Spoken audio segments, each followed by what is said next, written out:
Polres Asahan menangkap 4 nelayan yang baru tiba dari Malaysia dengan menggunakan kapal tongkang di perairan Silau Baru, Kecamatan Silau Laut. Setelah dilakukan pemeriksaan, petugas menemukan 6 bungkusan yang berisi narkoba.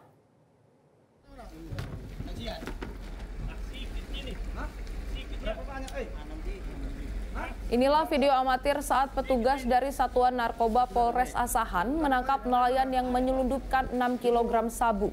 Keempat tersangka ini mempunyai peran yang berbeda. Pelaku A dan J, warga Asahan, merupakan kurir yang membawa sabu dari perairan Malaysia.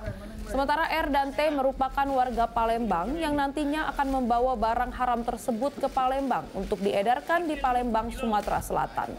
Kapolres Asahan AKBP Afdal Junaidi menjelaskan bahwa dari keterangan para tersangka, mereka mendapat upah 10 juta rupiah per kilogramnya. Polisi kini masih memburu otak pelaku yang memesan barang haram tersebut di Palembang. Kini keempat nelayan tersebut mendekam di tahanan Polres Asahan dan terancam dengan pidana penjara 20 tahun atau seumur hidup atau hukuman mati.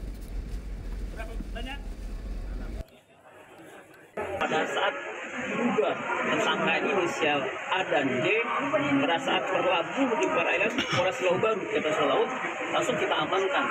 Diamankan dan di kapal tersebut ditemukanlah 6 bungkus plastik yang diduga berisi narkotika jenis sabu dengan berat ukuran 60 gram.